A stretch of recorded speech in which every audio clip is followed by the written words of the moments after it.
So heading down to the goal square, as you'd expect for Geelong, Gardner and Grimer and Hawkins are all down there.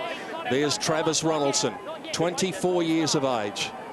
The heart and soul, the spiritual leader of Coburg. The 2007 VFL Grand Final gets underway at Princes Park in Melbourne. King flies high and lands awkwardly, and down it comes. Gamble, the birthday boy, got it out. Bit of a clash off the ball between Grimer and Patrick Bowden. Expect a little bit of niggle in the early minutes. Watch the footy. Umpires making sure their objectives get through to the players. Ronaldson with the tap. Gamble sharks it well. Handball was good. Davenport, we'll see a lot of him today. Straightens up on the right. First entry inside the 50. Hawkins ran underneath the football. Sylvester judged it well for Coburg. Flares it out wide to Patrick Bowden. Be interesting to see how wide the Tigers do go today, whether they go right around the edges of the ground, because sometimes that can happen. Thompson, who's been terrific in the final series, one of the VFL listed players, to Travis Varco. At halfway, out to Hogan, who takes a fingertip around in front of Casserly. Good build-up by the Cats early. Hogan, another entry into the 50. Moore got rid of his opponent, Grimer, who would have been hoping for a free. Umpire not having any. Kelvin Moore, who's also had a couple of very good games in the final series, to Travis Casserly. Just plenty of time to lope along and take a couple of bounces and take a couple of deep breaths and settle the nerves. He finished up taking 4 bounces to McGuan, who was very hot and is holding the ball surely. Umpire cut him a little latitude. Casserly then took them on. Umpire's going to say bounce. Why was it not holding the ball, Jared Moore? Yeah, it should have been holding the ball, but the umpires will be as nervous as what the players are, so we allow them to settle in. Just gave the player a little bit more time than he probably should have. And Gamble just trying to keep it in play, wasn't able to do so. And Alistair Neville letting him know all about it. Very talented player, Alistair Neville, and Ryan Gamble getting a little upset early. Stephen King working with Ronaldson, both went to ground. Gardner been strong for his VFL side. Darren Boyd on the boundary. Quick one, Dave. Darren? Yeah, yes, Roscoe. Ryan Gamble, all the Coburg players have been going to him and giving him some extra physical attention. It started at the centre bounce with Carnell, and we just saw Shelton and Neville in that last passage of play, so we'll keep our eye on that. King takes the front spot, whips it out the back. Prismal. Stephen King's in strongly. That's tough in the clinches early on. White's tackled strongly by Gamble, appealing for the free. Grimer and deck behind play. Gardner, just a clash of heads with Stephen King as he came through. He's going to come off with a badly. Yes. Yes, he's got the towel to his head, as you can see, of the Dr. Jeff Allen. The early loss for the Cats. King and Ronaldson resume duties. Out the back to Gamble, running onto it beautifully. Linking up nicely with James Byrne, the Lisson Trophy winner. Over the packet goes, it's bouncing, bouncing, bouncing. And the wrong way for the Cats. Good move, there's Gardner with a knock to the nose. And he's going to the rooms by the look of it to get some stitches. It was pretty severe. Shelton to Carnell for Coburg as they come out after the first score of the grand final. Just a little toe poke, wasn't a great one. Ronaldson has to get in after it, puts his nose over it, as does Shelton, so often does. Clearing kick was good to Oakley Nichols on the defensive side of the centre square. Has men out here. Casserly didn't take it the first time. Now he's got a problem. Varco in after it. Jakura in hard, down low as well. Good contest by Nathan Jakura to neutralise the situation. Coburg just showing a few nerves with their disposals at the moment. Yeah, just a couple of execution of skills that have been incorrect. I think the decision was right to go back there. Just missed with the kick, and really good pressure from Varco.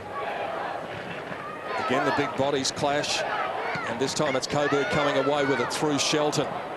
Up to Cracker, who's done some magical things in the final series, and there's another one. Dances between a couple, but he's hooked Furman on and lost. Advantage should be paid to the Cats, and James Byrne breaks through the middle of Princes Park with plenty of time. In fact, time for 2 bounces, and then he goes up into the 50 in the direction of Grimer. Out in front of Moore. Tackle was good.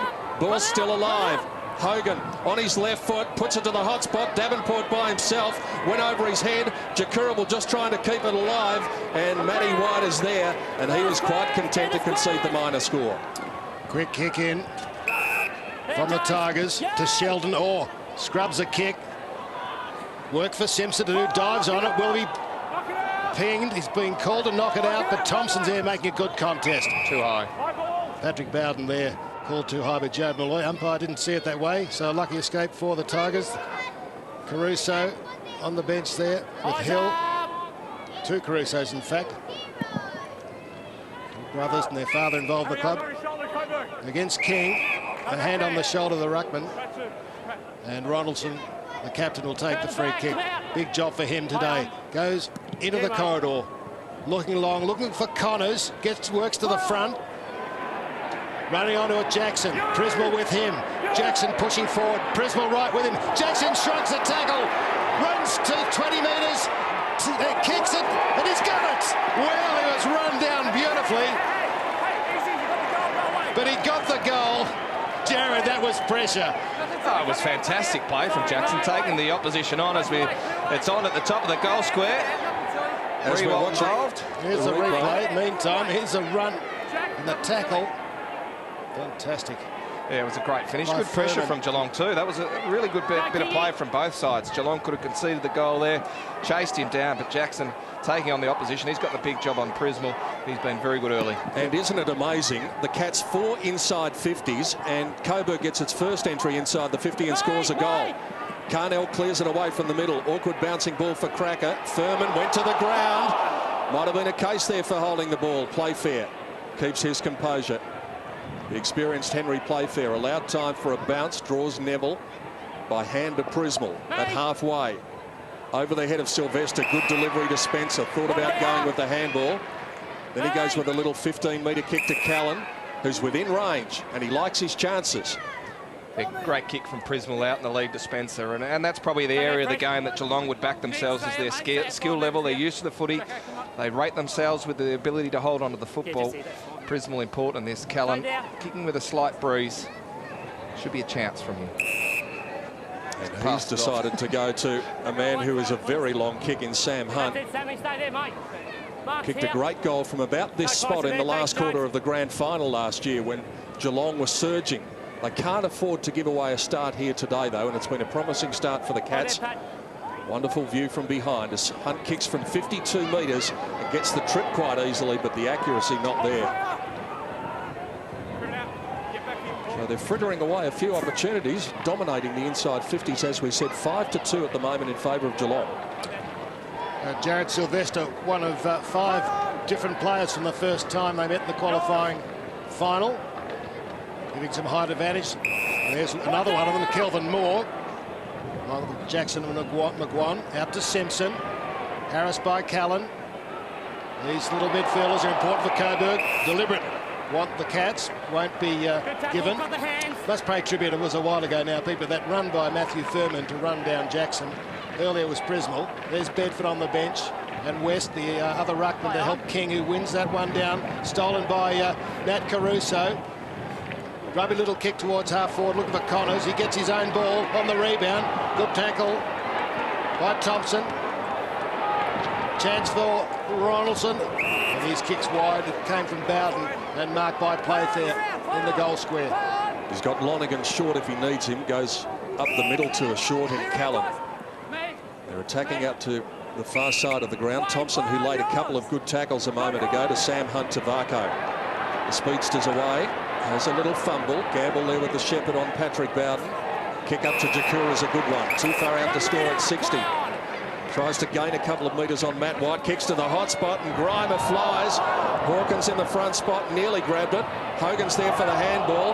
Hawkins just tries to bust his way through the pack. The big man using plenty of physical pressure. Jakura's kick straight up and down the mine shaft. And it finished up going out of bounds on the full. In the end, they spoiled each other, didn't they? Grimer and Hawkins. Hawkins, great strength, was able to hold his ground, and Grimer expected Sylvester's kick went straight to Jakura, who got it like a soccer goalkeeper. Gamble tries to pick Neville's pocket and wraps him up within 25 metres of goal. Gee, that was very adroit stuff from Nathan Jakura. There's Charlie Gardner, not looking his best, but he'll be back out there shortly. In goes King. Into the path of Hawkins. Second goal first goal, I should say, for the Cats. They strike back and take a 3-point lead. 10 minutes first quarter from Tom Hawkins. Yeah, it's an important aspect today, isn't it? King with his advantage in the ruck. He is a really good tap ruckman, and they've got some good players running through there. Hawkins, an important player, is excellent in the first couple of finals, a quiet one last week. He'll be looking for a big performance, but again, King shows his class with his tap ruck work. See the biggest rover you've ever seen? Yeah, he is. He's a big man, isn't he? We were standing out there in the warm-up. He is a big, big boy. Cats lead by 3. Backhander from King down to Byrne. Industrious early to Prismal, who had a great day in the preliminary final. They're getting some space out wide, but Matt White, who's got plenty of speed on his non-preferred left foot. Result was good, though. Up to Bowden. Speaking of space, he's got plenty. At 60, just chips it into the path of Schulz, who marks at 45. Tough kick from here. You can hear the wind howling into our effects microphones. It is very swirly out there, Jared. It is, and it's going a little bit right to left if you look from your screen, and it means that he has to aim at the right-hand goalpost here and try and bring it back. There's Charlie Gardner comes back on for Geelong. Trip shouldn't be a problem. Jay Schulz, 49 AFL games, 45 AFL goals from 48 metres. And it was online early, as Jared said, started right, but it'll come back, and it came back a bit too far.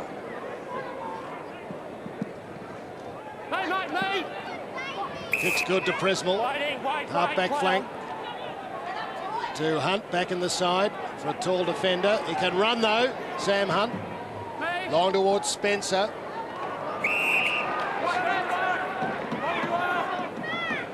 Steady at the back.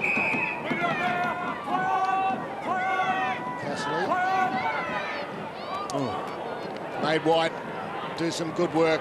Takes off Matt White. Gets away. No, he didn't get away from Varco. Matt Caruso. Tackling good by the Cats. Now's Casserly. Got one high, I think. And umpire said yes. Advantage to Simpson. He takes it quickly. Over Cracker's head. It wasn't to the advantage in the end. Chopped off by Furman. Furman at left half back. Geelong fans wanting a 50-metre penalty. None forthcoming. His little chip to Callan, who returns the favour.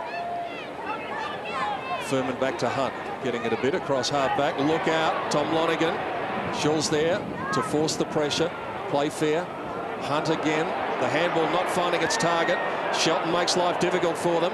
Carnell tries to bust through. Umpires plucked out a free kick advantage. Well, it would have been advantage. He should have let it go. Simpson's kick went out to Schulz, who was 20 metres in the clear. Yeah, it would have been difficult for him to see that, though. He saw that it was actually not a well-executed kick, so I think in the end he sort of felt that it was in their best interest to bring it back. I don't mind that. So Geelong have had the opportunity to push some numbers back as Carnell comes in short to Nat Caruso. Thrown into the ruck duties a couple of weeks ago. Low skimming kick, hard ball to mark, and West does well. The big man batted it up the first time, grabbed it on the second. Again, a little short kick, only 15 metres, and he's put a chop of the arms against Connors on David Johnson. Both sides taking a bit of a risk with their short passing and defence, especially in these windy conditions. Yeah, it's difficult. I think the instruction will be at quarter time to go that little bit longer, get the ball out of that dangerous zone. Sam Hunt, this time a little longer, but still short, to Hogan. Hawkins started to come out on a lead. Kelvin Moore marking him up.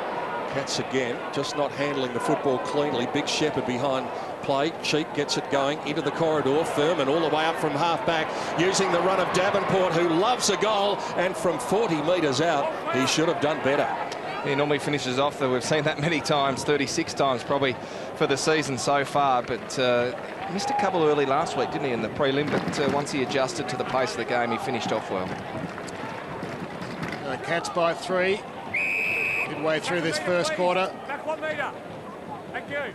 Won the flag in 2002. Oh, Neville has to work hard. Right there.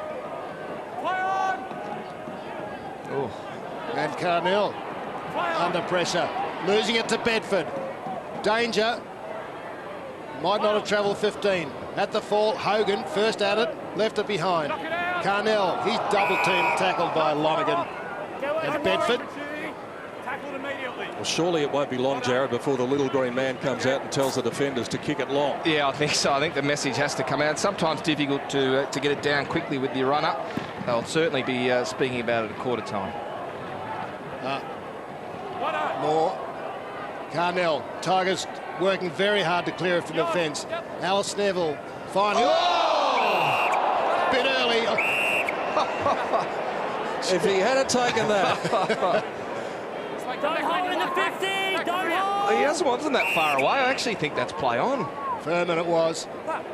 Great tackle earlier in the match. Another sloppy kick into Neville from Coburg to Carnell, trying to get some momentum. Didn't hit its target. Chopped off by Thompson. So kicking errors, skill errors by the Tigers in the blustery conditions. And perhaps a bit of nerves as well. Bedford's got it now. At 60 metres, he goes short to Grimer in the pocket, and he takes a strong mark. Had plenty of attention from Sylvester, who didn't really do anything wrong. Now Grimer goes into the corridor, and Davenport has the chance of atonement again from about 40. Yeah, they've been made to pay a couple of times now, Coburg, for their turnovers, where they're kicking from defence. They've probably been the side that has turned it over with those short kicks. Thompson's an important play, as we've spoken about previously. He reminds me of Matthew Scarlett, which is a big rap on him, but I think he's been really, really good in the second half of the year for Geelong, really stable across that half-back line. Previous Fothergill round medal winner. There's what faces Jason Davenport from 40, and this time he hits the target. So the Cats have got a good start here. They're dominating general play and possession, and they've got their second goal. Yeah, they're using the ball more effectively than what Coburg are in this first quarter. I'd like to see, he's moved a bit further back there now. Hawkins, he's just been playing a little bit too far up the ground. He needs to be that deep option, because I think that'll actually encourage the Geelong side to kick the ball longer inside their forward 50. Have Grimer leading up at the footy. He uses his fitness and uses his intensity around the contest a little bit further up the ground. That way you'll have the real strong presence of Hawkins at the top of the square. So Spencer in the ruck with West in the ruck with King off the ground. Still Geelong. Callan diving on it. Shelton, the fresh air shot. Now towards Cracker, the pacey Cracker. Has it stolen by David Johnson. Geelong on the rebound. Jay Cheap runs to half forward. Thinks about giving it. Ran too far, said the umpire. Too far, mate. One bounce. Just showed another instance there, and look, I just mentioned it before about Hawkins being too far up the ground. When Cheap looked up to kick there, Hawkins was actually too close to him, and he wanted to go a bit longer. Need to push him back to about 5 metres, leading up to about 20-25 metres. Connors to Simpson. Oh, a bit of holding on Schulz. There was too. It was by play fair. Umpire let it go or missed it. James Byrne, the captain, reliable as ever, finds Gamble. Ryan Gamble on his 20th birthday, and he gave McGuan a present. That was a poor kick. It was off the back foot. He had 3 Geelong players by themselves and picked out the Coburg Tigers, McGuan. Coburg Tigers deciding to go into the corridor. Connors had no awareness that Varco was coming towards him. Now it's about 1 on 5. West is in there. They'll do well to hold it up here, Coburg. Moore's grabbed it. Little handball to McGuan. Over the top of it, Davenport. West tries to keep it moving. Horn does likewise. They're going down like 9 pins. Nat Caruso over the top. Varco, little toe poke. Now they might be able to get out of it, Coburg, as Bowden keeps a cool head and gives it to Moore, and they've got a couple of numbers here. Fort Caruso gives it across to Logan Hill. Up inside the 50 again, putting it at the feet of the intended target. Schulz. Play fair to Thompson, and the Cats relieve again. Charlie Gardner to Matthew Spencer from the defensive edge of the centre square. Into the rings, and Davenport getting too much latitude at the moment. Gamble. Handball wasn't great. His handball to Callum was better. And all of a sudden out comes Big Tomahawk on the lead. The strong mark. Yeah, they just had too much space inside their forward 50. Geelong, they only had Hawkins and Grimer in there leading. And because they had so much time in the middle of the ground, Geelong could just pick and choose the options. On that occasion, they went with Hawkins, who was too quick for Sylvester running through. Tom Hawkins has already enjoyed a bit of time up at the top level this year. He's played 9 AFL games and kicked 12 goals, kicked 3 on debut against Carlton in round 2, and remember, everyone was talking about him being the next big thing. Well, the next big thing for him here is to kick the goal from 48 metres. It's holding up, and it didn't get there. Or did it? No. Well, that was amazing. Everyone was standing behind the goal line, and all of a sudden it just held up in the breeze. Yeah, that sort of coming Cross, isn't it? Yeah, cross, yes. Slightly from left to right. I really noticed it there. King's back on the ground for the Cats. He had about a 5-minute spell or more. Presnell likewise on the ground. Davenport quick. Varco is quick. Back to Presnell. Good teamwork. Centering kick needs to be pinpointed. It is! Whoop. Hawkins. Again, the Coburg Tigers with a short kick that's missed the target coming from defence. You just can't afford to do that under the circumstances with the pressure of a grand final. Geelong have been really good with their intensity around their forward pressure. Varco has laid a couple of really good tackles, and that's what they'll be looking for if he's to return to the side next week. Turnovers 8-4 Coburg at the moment. 7 marks to 1 inside 50 in favour of Geelong. Hawkins goes goalward. That's a bigger, straighter kick. They've got their third and up to a 16-point lead. 20 minutes first quarter. Yeah, and they look dangerous inside their forward 50. Hawkins kicked the two goals so far in this game, but he just looks a presence. That was a fantastic kick from Prismal. He showed his great skills. He was excellent last week, got plenty of the footy, but he just picked out Hawkins in between 3 Coburg Tigers, and it spells the difference between the two sides. We've seen Coburg turn the footy over, and you mentioned the stat about the turnovers, double what Geelong have, and then that's the costly reminder of what you should be doing from defence. Get it into space or hit your target. And you talked about the fact that Hawkins was between 3. That meant there were 2 others in the pocket who were on as well for another option. Knocked down by King, but it's Shelton who gets the clearance, just bangs it forward. Furman standing resolute in defence, as is Thompson. He's been fantastic, Thompson. Yeah, he's been really good. One of the 4 VFL listed players. Gardner's handball not great. Reimer just tries to paddle it behind him and keep it alive. Horn working in a very tight situation. Caruso didn't get an effective handball. Byrne went without it. McGuan flips it over his head. Now Horn's got some space to move. Logan Hill's inside if he wants to use him, and does. He tries to go over the top. Horn on the rebound. Again, a little nothing kick under pressure. They're just not hitting their targets. Cat's able to bring it out of defence easily most times. Not this time, though. Gazzo, that's the long and the short of it. Gazzo and King. And little Gazzo gets up, and he was held a long time in the King tackle. Could have got a free kick, Joe Gazzo. Now David Johnson gets his head down and nullifies the situation. Jared Malloy, structurally, Coburg omitted Cleve Hughes to the reserves.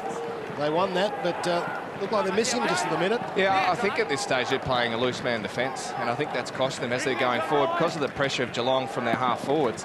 It's forcing them to kick long, and that means Geelong are outnumbering the Coburg Tigers in their forward line. Byrne dispossessed down the bottom of the pack. Lightning hands by Shelton. David Johnson in there. He was wrapped up by Shelton in that strong tackle, and then he gave him a second bit of it too after they got to the ground. Plenty of feeling in the first 22 minutes of the grand final that it's been the Cats who've looked more dangerous, and they lead by 16. Trying to get some sort of atonement after that one-quarter performance in the grand final of last year, where they made a run in the last term but fell to Sandy. Now Ronaldson taken down by David Johnson. Shelton off the left foot to a vacant goal square, a long way wide of the target, and a minor score. Thompson, well, bit of time before the kick-in. That's unusual in this day and age, but it's a beauty as they huddled. Gardner broke clear, back inboard. A 1-2 with Davenport. Now he's running into trouble, holding the ball. Well done. Double team White and Ronaldson takes a kick. Kicks to a 3-on-2. Thompson was there. Gazzo, Playfair running into Connors. Comes to Bedford, the rookie. Working hard. Tim Callan. Oh, in the back. And Schulz will get the free kick. Just on 50. There's better pressure from Coburg. Yep, lifted the intensity at the contest. Both sides have been good at that. I think both sides have been impressive with their tackling and their intensity at the footy. It's just been the cleaner Geelong that got themselves the advantage at this stage. Schultz, again, probably can't make the distance from here. Just keep it away from King, who's lurking down there in the goal square. So breeze across the ground, away from your armchair, as Schulz won't score. And Stephen King makes his presence felt once more. Jack Revolt, who hasn't been a factor so far, pushed back on the mark. Prismal takes it at half-back for the Cats, and he goes to Lonergan. What a day for him, just to be out there after everything that he's been through in his life. What an achievement to be playing in the grand final today. James Byrne. And An inspirational leader. It's going to take a long time to get to Davenport, but that's good hands and then brilliantly done across his body. He was aware that Callum was away. Now Shelton's left his man, so Callum can go to Gamble. Gamble up at 55, takes a while to gather. Will he shoot or will he put it to the hot spot? He finds Davenport, and yet again he's going to be standing on the Jason Davenport spot almost. He's had an influence on this game in the first quarter, Davenport, getting far too much space, but that was clever. He had a look at what was around him, knew that he had to take on the two Coburg players, but then smart enough to release it quickly to Callan on the wing, and then they had the loose number. But not only did he then execute the kick, what does he do? Keeps running into space to have another shot at goal. And he shoots from 50, close to the man on the mark. He wants every metre, and by trying to do that, he left the accuracy in the kit bag. Yeah, that end it's left to right, aiming at left goal post. Up the other end it's right to left. Kelvin Moore. Well, he's going to bring out the windward side. McGuan. Spencer with a spoil. Not quite effective. Gardner plenty of space to work into. Brismell. Thought about sweeping the hand pass. Hogan's on. There's a couple on there. Joel juggling the Marcus J. Cheap. With him was King. Grimer leading to the pocket. Cheap to Bedford. 60 metres out. Heads for Davenport. Grimer didn't move, and that wasn't well worked. No, Coburg Tigers getting lots of numbers back inside their defensive 50, though, and that means that Geelong forwards haven't got as much space to lead into. I think they're trying to arrest the momentum that Geelong got. Just Shills and Playfair inside the 50 at the other end of the ground for Coburg. Lots of numbers down here. Gazzo, great last week. No one to kick to now, up the field. He's going to have to go short inside. Jackson to Neville. He likes to run and get some space. Shrugs off the man. A 1-2 with Sheldon. And away is Horn. Spearing kick towards Shaw's, but Playfair read it better. How many times have they done that? Cats just able to repel too easily from half-back. Lonergan to Cheap. A man on out wide, Furman, with plenty of time to assess his options and see whether he goes back into the corridor to Gardner. Turned out to be effective. The next kick important, Coburg with the numbers back, so Geelong happy to take their time. Gardner will keep it for as long as he can, then just a little 15-metre kick to James Byrne. Couple leading towards him, Stephen King, an impossible target to miss.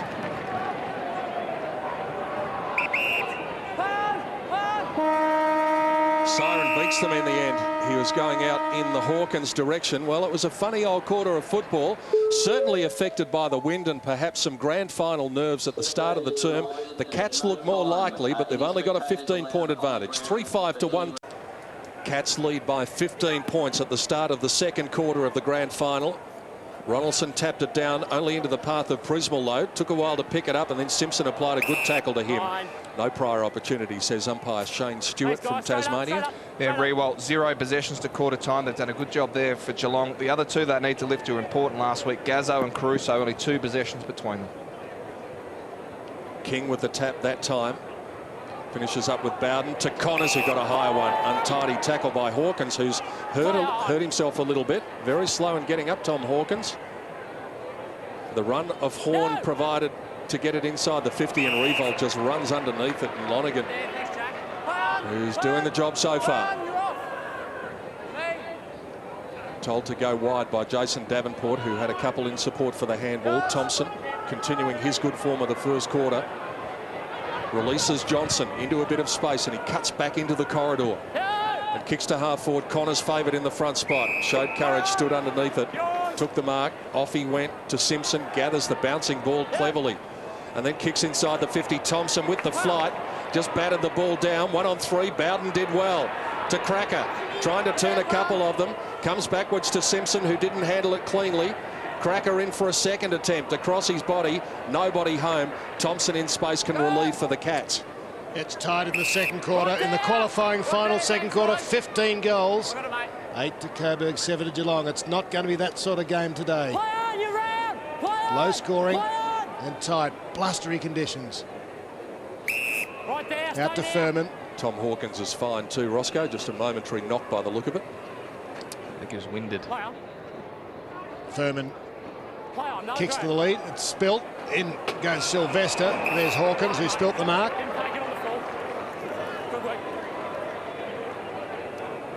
And there is the reserve score. Joy for Coburg earlier. Can they make it a double?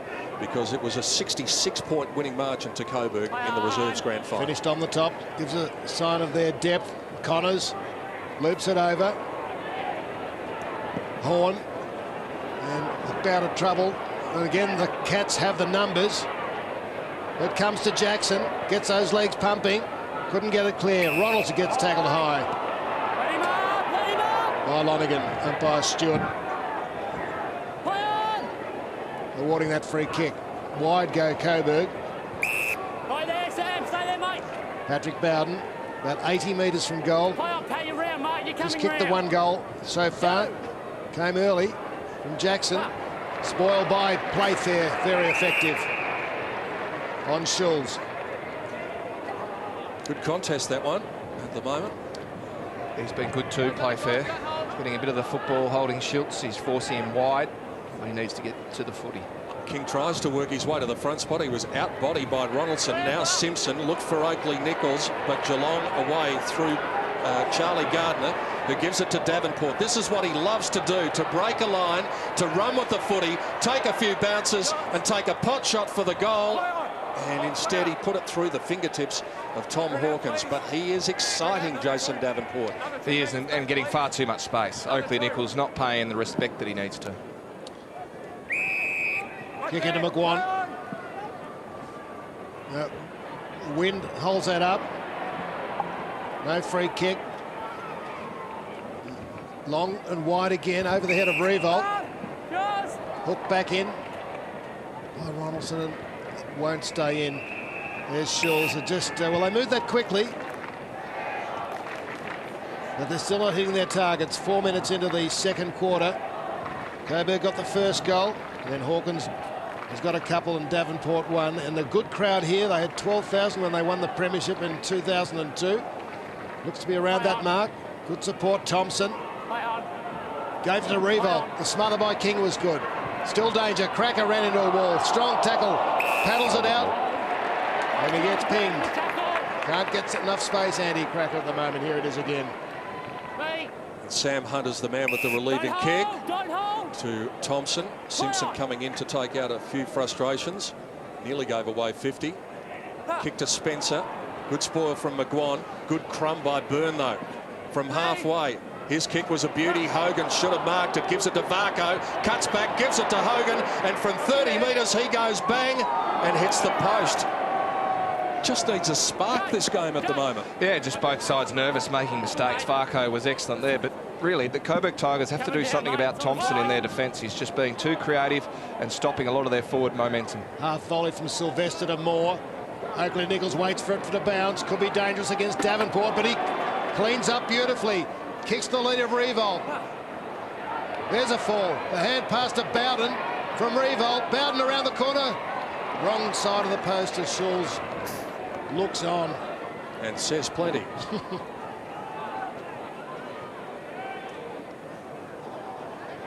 Well, Stephen King's got a problem now. The kick-in was not good. Prismal taken down by Cracker. Andy Cracker will be saying, well, what's the difference between that one and the one that I got? But there was no prior opportunity there. Eyes up! King again in the front spot. Tapped it to Prismal. Just got the handball away in time. Thompson is hot. He shrugged the tackle, though. Did really well. To Johnson, to Charlie Gardner from right half back. Little dinky kick around the corner, okay, to James Byrne. Runners in the corridor. He might go longer than that up to half forward, where Grimer has ducked back behind Kelvin Moore, who got a hand in the back. Rebound from the Coburg half back line. As the Tigers go through the middle with Kelvin Moore. Daisy cutting past Cracker, gathered it brilliantly. Well done by Furman, though, just worried him out of it. Off the ground by Patrick Bowden. Luck's a fortune. Connors can go on and kick the goal, and that's what he does.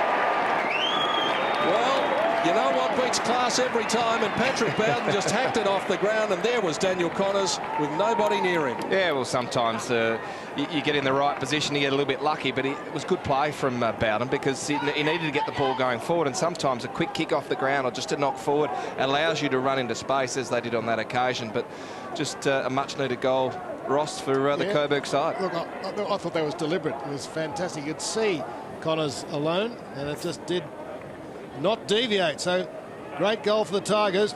We'll agree to differ there. Give him the benefit of the doubt. 10 He's points a smart the player, margin. but I'm not sure about that. Ronaldson. I'll ask him after. Kick forward by Hill. Oh, don't worry, you'll claim it. Of course he would. Lonergan. They needed a spark, and that might give it to them. Stephen King lopes after the ball. Patrick Bowden bearing down. He's very happy to see that go out, Kingy, because he had no one there riding shotgun. No, but it's almost the reverse of the first quarter. Geelong over-possessing and really using poor options coming from defence. Andy Collins on the phone. Ronaldson stretches over the top. Down to Carnell. Looking better in the midfield. The Tigers just for the minute. Cracker with a bit of a nudge on Furman. Couldn't get away, and Furman stuck to his task there. Jackson and Prismal into it behind the play. Get out of it now! Get out! Get out! Bernard, don't, mate! Don't! Carnell gets himself involved. James Burns there too. From the throw-in, both ruckmen miss it. Cracker, was it a high tackle by King? Umpire didn't seem to think so. Furman brings it away for the Cats. Up into the middle, there's a bit of space here. Moore and Grimer. Grimer did cleverly work his way to the front spot, then a little toe poke to Bedford. Tavako back to Bedford. Grimer and Moore going at it off the footy. Plenty of niggle going on. Spencer goes back with the flight. McGuan content to see it go over the line. So a few little spot fires breaking out all over the place. Yeah, the intensity's gone up in the last couple of minutes. Really, in this situation, Calvin Moore's doing a good job on Grimer, giving him no space.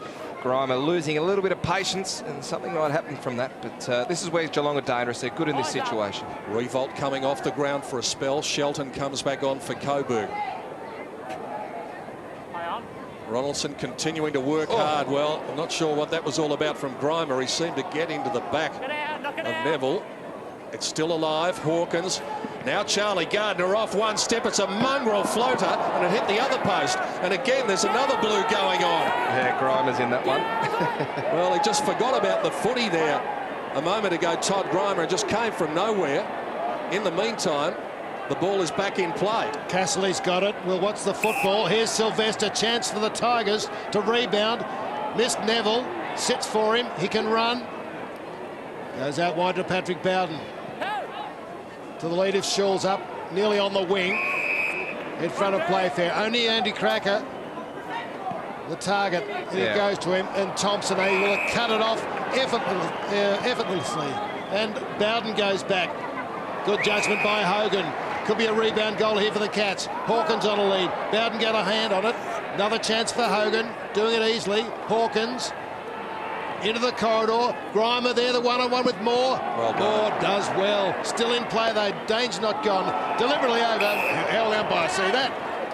No, that was taken out from Geelong on that occasion. He's done a great job, Moore, in this first quarter and a half. But again, Thompson as a loose man defence. You can't allow a player of Thompson's ability to play as a loose man defence. He will cut off any forward thrust that you might think you're going to be worked to your favour. Ronaldson spikes it away. Jackson there to give the handball to Horn, whose kick is straight down the throat of Jay Cheap. A lot of errors from both teams, but more so from the Tigers. Charlie Gardner, plenty of time to spot up a target, and that's Hogan inside the 50.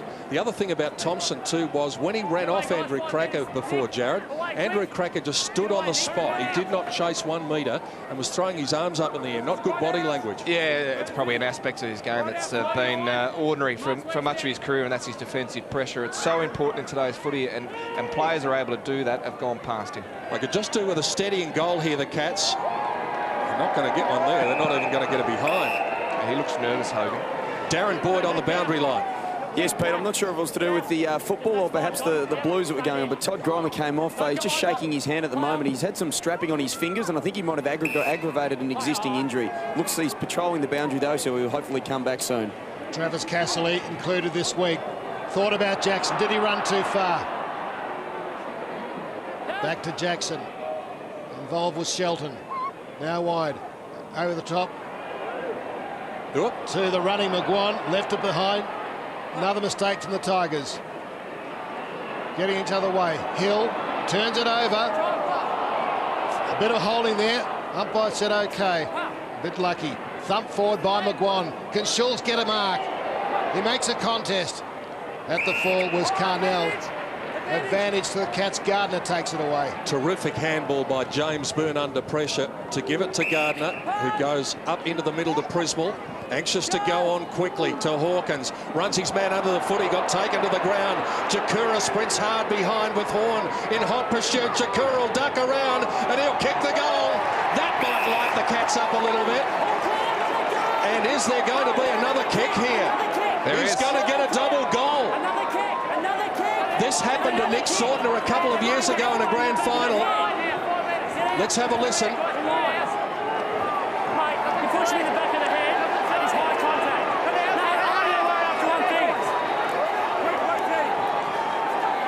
It's in danger of boiling over. Get out of it! Get out! Jay, come out. Take your kick. Take your kick. But the ultimate penalty is that Nathan Jakura's kicked one goal and he's going to kick a second. This might be a turning point in the game. And the bell's been bounced. The umpires actually brought the ball back to the middle and bounced it, so the umpires haven't communicated here.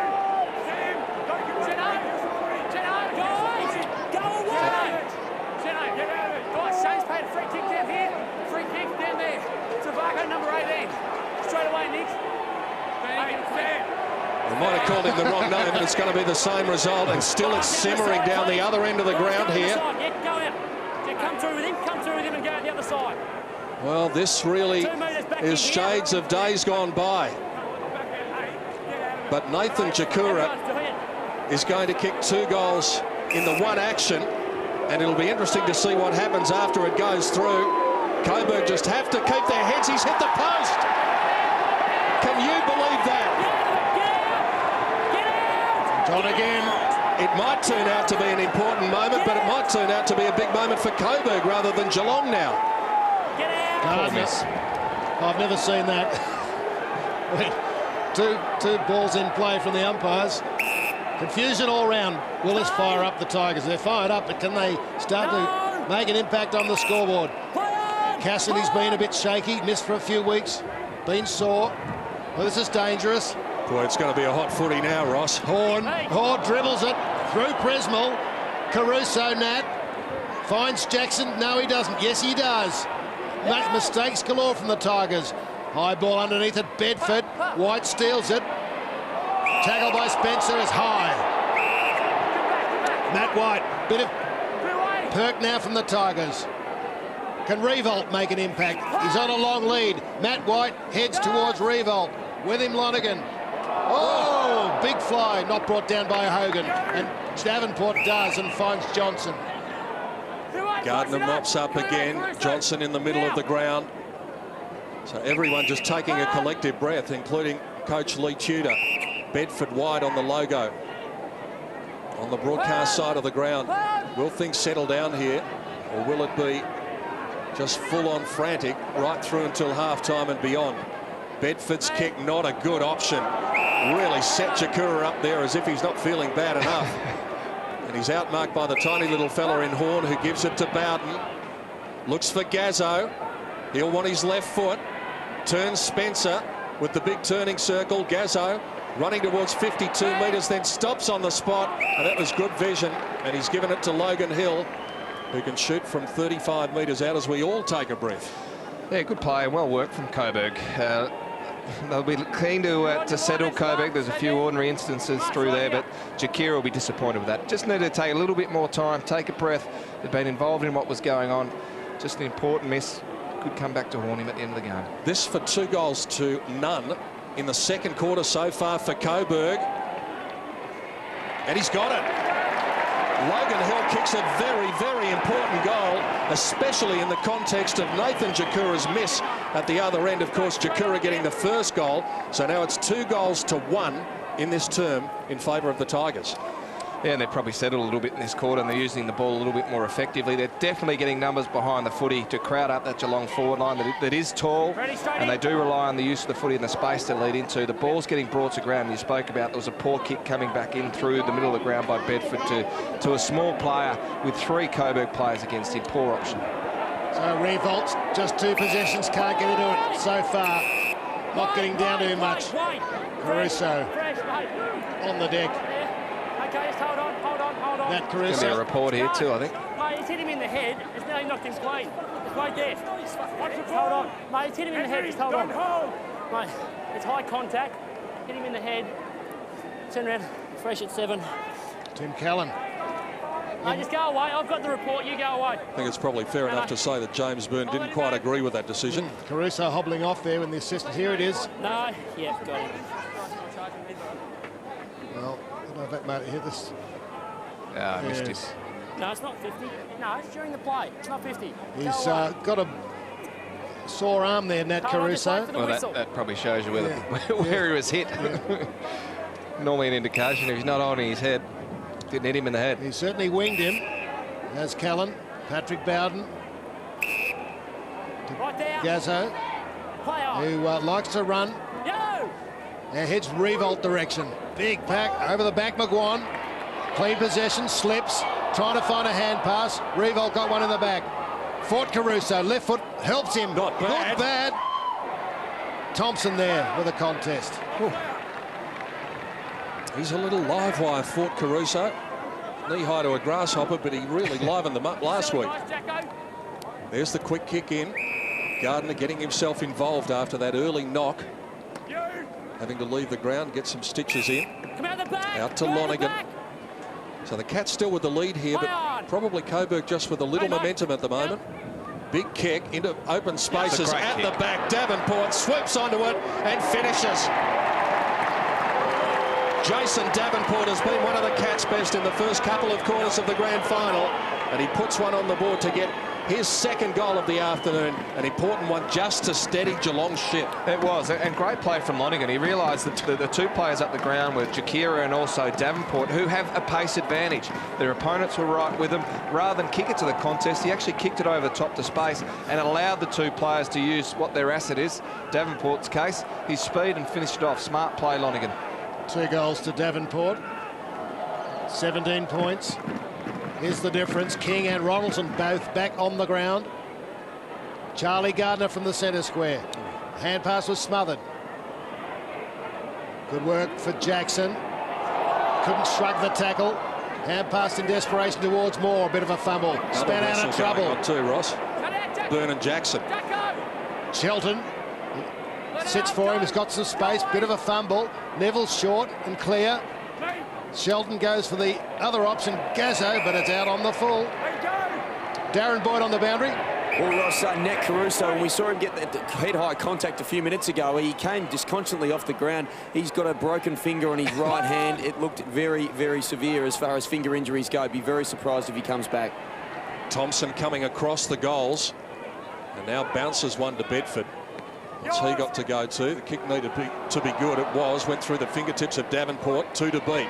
Connors will want his left. Oh, I didn't know there was a player behind. Yeah. Turned back into trouble. Got a high one, so he was lucky, and there was a bit going on there as well. Come out. Oh, Connors gave a nice little one there, didn't he? He did. He's just a little anxious sometimes, Daniel Connors. The other thing you can do is Typical redhead. take a mark. Yeah, he wouldn't run away from a fight, no question about that. What's he going to do? 15-metre pass to Ronaldson. That's not very good at all. Ronaldson was good enough to get it. Now Connors, he just has to get it out of the area here. Otherwise, it's really going to hurt and look silly. And that's what it does. And they'll let Daniel Connors know all about it too. Oh, they're into Prismal now. No, Prismal was into Connors, I think. Yeah. Good on him. Boundary throw in.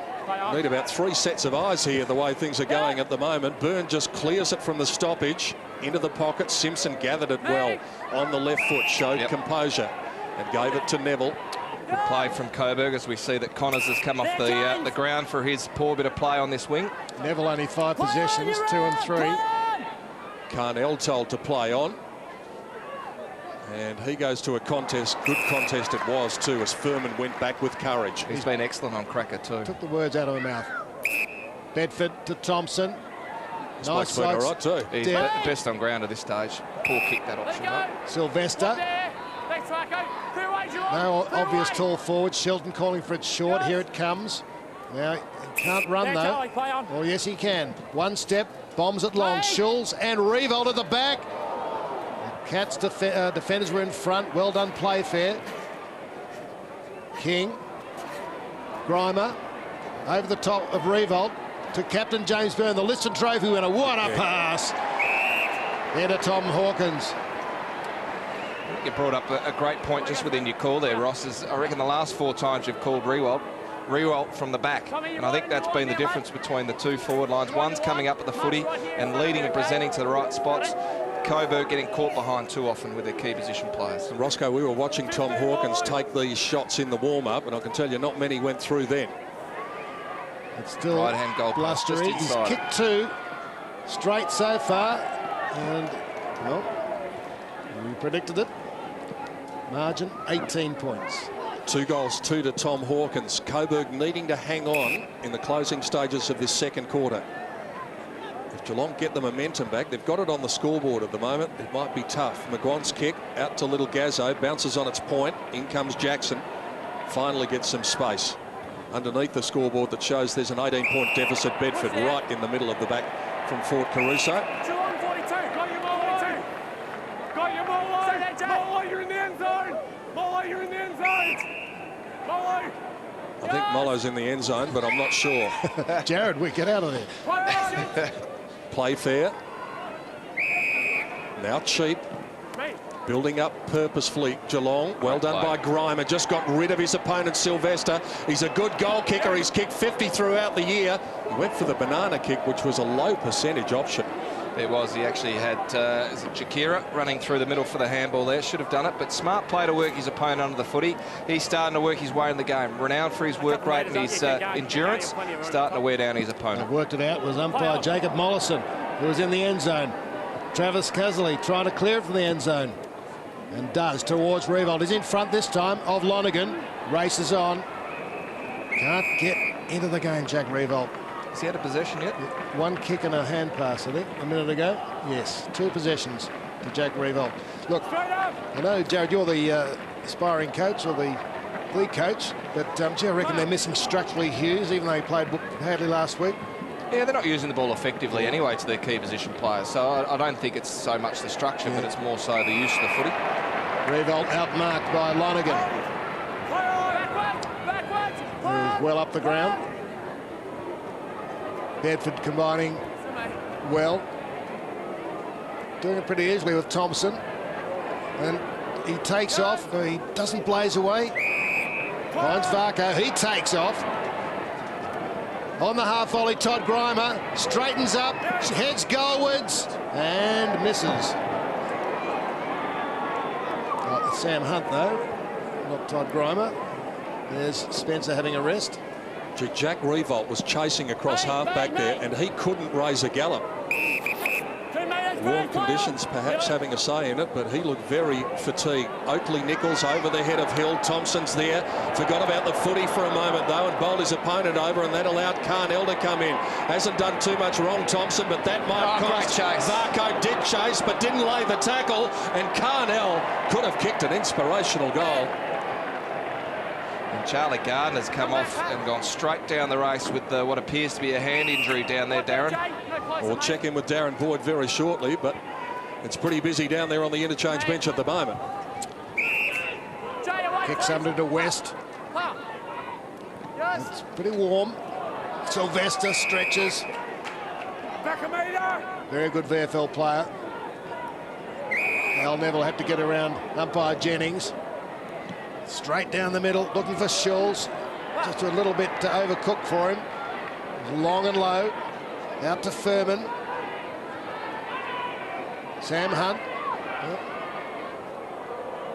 Didn't quite find Johnson. But they're composed back here. And with the numbers, Hogan. Strong lead from Jay Cheap. Wide to half back. Thompson again, he's Running. With the ball in the string. Playfair's run to space. Flips it out to Cheap. Into the middle to Lonergan. Callan. That's back from Cracker. And now it's broken clear. Jackson, can they punish the Cats? Daniel Jackson kicked the first goal of the match. And he's got Coburg's fourth to give them a bit of a cheer. 13 points the margin. Andy Cracker, well done. Yeah, that's what you expect from your small forwards. They've got the pace and they've got the ability to run down the opposition, and it's that defensive pressure that you need, and it's what's probably been lacking from the Coburg side. Geelong have been able to get the ball out of their defence easily. We've seen Thompson getting so much of the footy across half-back. They need to man him up. They need to stop the run that Geelong are getting, because their pressure is forcing Geelong into mistakes, but they haven't been able to capitalise on the forward line because they've been outnumbered. Majority of the times they've gone to the footy. Cats leaded by 13 points. Connor's just tried a little look-away handball from the restart. Bedford's done some good things, especially in the second quarter. Little chip pass. Dreimer caught behind. Cheap's very quick. By hand to Davenport, who's even quicker. Well, not for the first time today. Jason Davenport doesn't hit the target before Coburg and the Tigers fans see the ball brought back into play. Darren Boyd on the boundary line. Plenty happening down there. Yeah, Pete, absolutely. There is earning the money today, but Charlie Gardner, he's also earning his money. He's gone down to the rooms, as Jared said. Looked like an injury to his left thumb. We'll find out a little bit more at half-time because the Geelong coaching staff took him straight down for treatment. Now the Tigers through Hill. Find Patrick Bowden. Revolt in front. The wide is the preferred option to Schulz. No support. Hand passed it away. Then grabbed Furman around the neck. Should have been penalised. And Revolt gets a lucky free. Except it's Jackson. A couple of men loose. He's called to play on now. Back to Ronaldson. Stay there, no. It's okay. Play on. Big Captain Travis Ronaldson. Cracker will have to fly. And Thompson. 50. He would have paid it too. Takes the mark. He's had 15 possessions, Scott Thompson, in the first half. It's 14 points the margin at half-time in the 2007 Grand Final. The Cats, the favourites, lead the underdogs, the Coburg Tigers. Yeah, they'll be disappointed, Geelong. They've had 18 shots at goal to 9, so double the options going forward. But they haven't been able to capitalise because the possession up there has been ordinary, Pete. In that quarter, Mol, they kicked 1 goal 8. Yeah, well, we saw in their senior side against Collingwood in the third quarter, 2 goals 7 from that situation. They didn't make the opposition hurt. They've been a lot better with the use of the footy and a lot better with their structure. But Coburg have held in there. They've been intense. They've had their pressure going through that area. They just aren't able to find a forward option that could present and get the mark inside forward 50. Just get the feeling. Only a 14-point ball game, so it's there to be won in the last game of the 2007 VFL season. This is Coburg's best quarter by numbers won. They've won 14 of 21 and drawn 2. So, in fact, they've only dropped 5 third quarters for the year. They call it the premiership quarter sometimes. And Geelong have won 13 of 20. Start of the second half in the grand final of 07. Michael Jennings puts it down. Ronaldson went early. Little touch from Carnell, found Shelton, who kicks a high ball. Schulz falls awkwardly. Prismal does cleverly. Gave it to Spencer. Out in space already is Grimer. Runs up to 70 metres, kicks it into the pocket. Hogan let his man under the footy. Now Lonergan shifted forward, too much time, and he finishes brilliantly. What a start for the Cats inside the first 30 seconds of the first quarter. That's just what the doctor ordered for Geelong, but allowed too much latitude within 30 metres of goal. Tom Lonergan makes them pay. Yeah, he did make them pay, and again, I just felt that on that occasion, Hawkins had just come too far up the ground. They didn't have anyone to kick to. They end up going for their smaller option there, but Lonergan coming up, as they should, of the forwards. He's played a really good first half in defence, and it's interesting to see that Rewalt, his opponent in the first half, hasn't started inside their forward 50 to go a little bit smaller with their setup with Cracker as their main option at full forward. Great start by the Cats. Shane Stewart bangs it down in the middle. Good contest by Jackson and Davenport, and Jackson is holding his head. Might have been a bit of a head clash. Jackson still slow in getting up in the middle of the ground. Sylvester takes the relieving mark. Bit on in the middle too. Prismal put Jackson down, and Jackson's come back at Prismal. Neville, who by his lofty standards had a fairly quiet first half, stands on the spot and kicks to Connors, who worked his way to the front spot. Come out. He goes inside to Shelton. Neville provides the run. Goes inside the 50 with a wobbly kick over the head of Davenport. Moore lurking. The defender gets onto his left foot and then just wobbles one over the head of Henry Playfair and through for a minor score when they could have done with a quick answer. Speaking of quick, the Cats bring it in quickly. Playfair to Prismal to Grimer. Look at the space he's in. No one within 20 metres. He could have gone longer than that. Decides to go quickly and tries to put it out into the path of Lonergan, who loped after it. Had a couple to beat. Sylvester laterally. In fact, backwards, according to the umpires. Horn uses Sylvester, who runs through half-back now. He's got a man on out the other side. Horn, if he can spot him. And spot him he does. That man is Bowden. Racking up a lot of disposals and finding a lot of space today, Patrick Bowden. Just launches one to half forward. Playfair, too easy. Got to the front spot, gave it to Thompson. Thompson gives it to Sam Hunt and he's away. He's got plenty of space, Sam Hunt, and he likes to run. He does run. He kicks to the lead of Spencer, lets it bounce. Bit of a fumble from Spencer. Run down, holding the ball surely to Patrick Bowden, no. Tackle straight away. Poor kick from Hunt there. He had the opportunity to get the ball a lot quicker to Spencer, who's by himself. Just held onto it that one step too long. Needed to hit the target from there, and they were really open inside their forward 50. You can see the umpire was right. 19 points to the Cats. Out the back to the captain and the Liston Trophy winner, James Byrne. Now, the kick speared in by King towards Grimer. He goes to ground.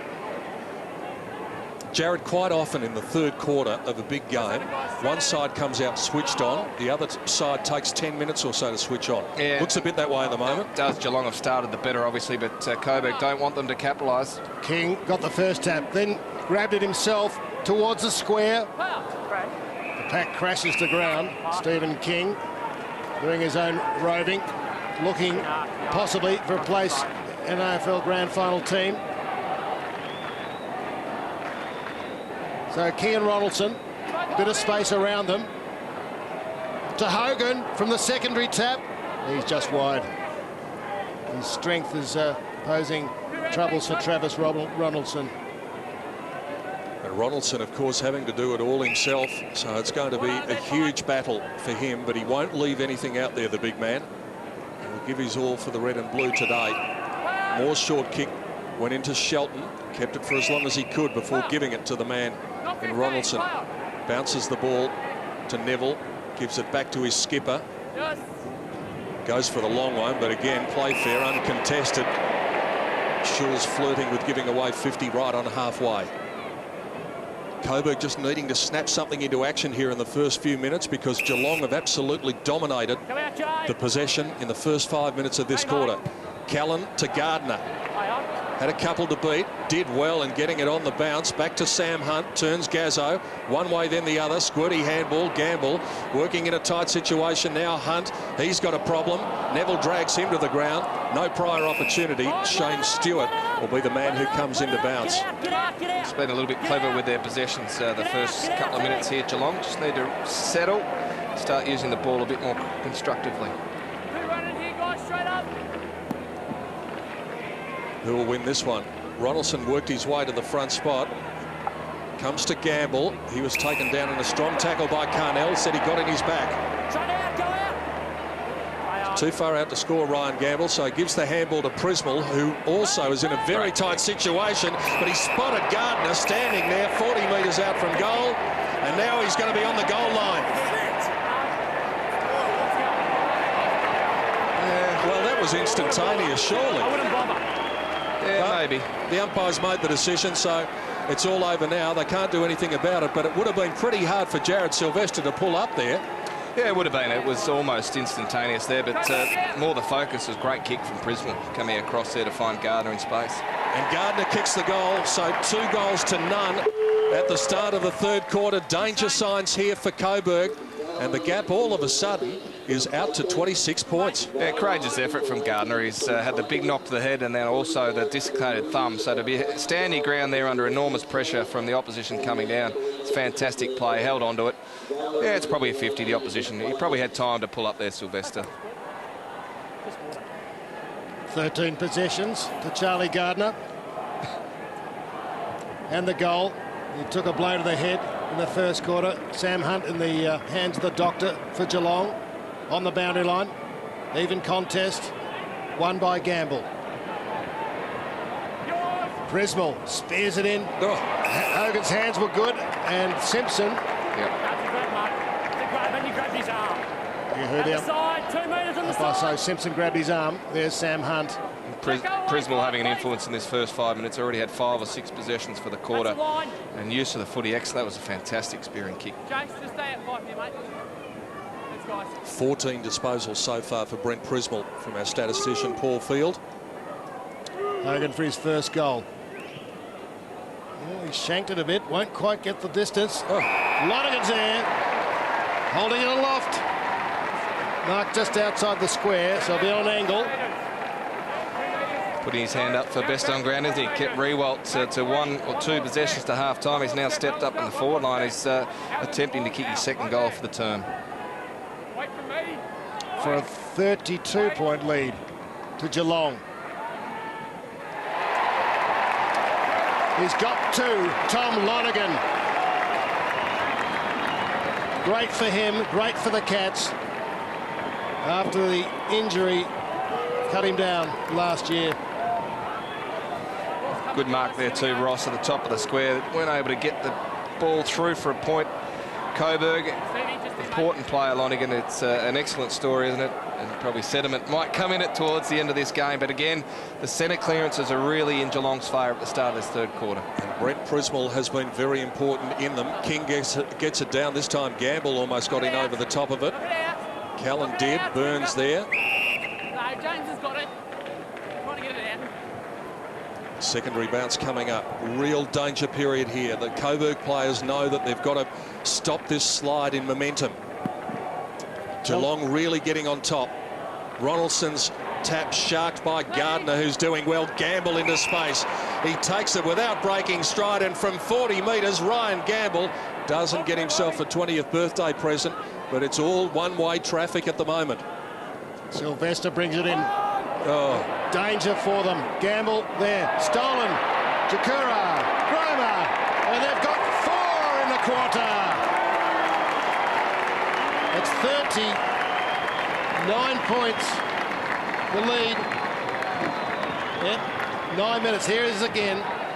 And again, Ross, it's just the poor option from Coburg. They've gone short from this end all day, and they've caused so many turnovers because of it. Barco's been important. His pace and his defensive pressure's been good. But again, just a poor decision from Coburg and poor execution as Prismal comes off for a rest, but he's been instrumental in this Geelong surge at the start of the third quarter. 4 goals to none now. Both holds. And it's getting to crisis time for the Coburg Tigers. Shelton gets his nose over the footy, comes out to Logan Hill. They must get the next goal. Push! Hill got a little push in the back. Advantage, no. Push in the back, hands in it as you kick. Would have thought that Jackson might have been better off going on from where he was. Just come back over this line when you grab it. And that gives Geelong time to push numbers up there. It's a strange one, that one, as Jackson comes off for rest as well, because he's Prismal's direct opponent, so as Prismal's come off, he's come off for rest also. And Casserly comes onto the ground to replace him. Now Logan Hill's got a massive humanity in front of him. Only one pair standing behind him. Consequently, for the 3rd time in this quarter, H comes in, Henry Playfair, and takes what amounts to an uncontested mark. He's got the same problem, but of course, he's also got the advantage of knowing that his team is really up and alive at the moment. Came from Byrne to Hogan to Callan. Varco on the bounce, clean bowls him through the legs of Hill. Hogan knocks it on to Cheap from 52 metres, doesn't blaze away again. Wonderful vision from Jay Cheap. Had the man on. That man is Grimer. He's got the chance of kicking 2 in 2 minutes. Yeah, I thought they'd caused a turnover there, Geelong, with another one of those dinky, lair-rising kicks from Callan coming back through the middle of the ground, but the ball bounced through to their advantage, and Cheap was able to spot up Grimer, who's really starting to work his opponent over, Sylvester. His work rate is enormous. He's renowned for his endurance, as we said. He's now starting to get into some dangerous positions.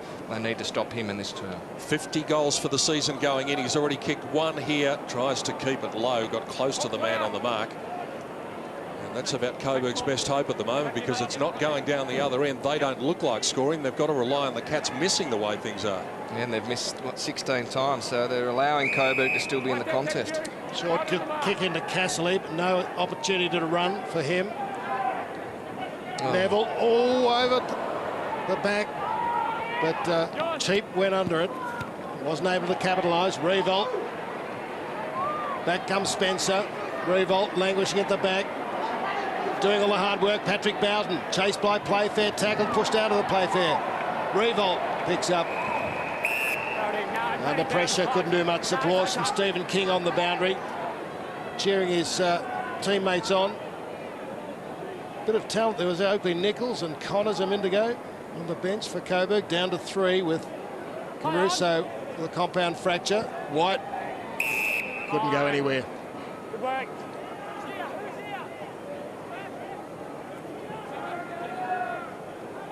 Can they manufacture something here, Coburg? Ronaldson again waiting underneath it. Jackson diving in. Ronaldson, like a rugby halfback, just picked it up, plucked it, and then kicked it over his head. And there's Thompson standing underneath it again. Marked the floating ball. Had a problem there. Just got the hands up in time to give it to Spencer. Now Thurman providing some run. He's been good for them today. Only 4 VFL listed players, remember, in the Cats lineup, and they've all done a good job. Grimer, little chip pass set Davenport up.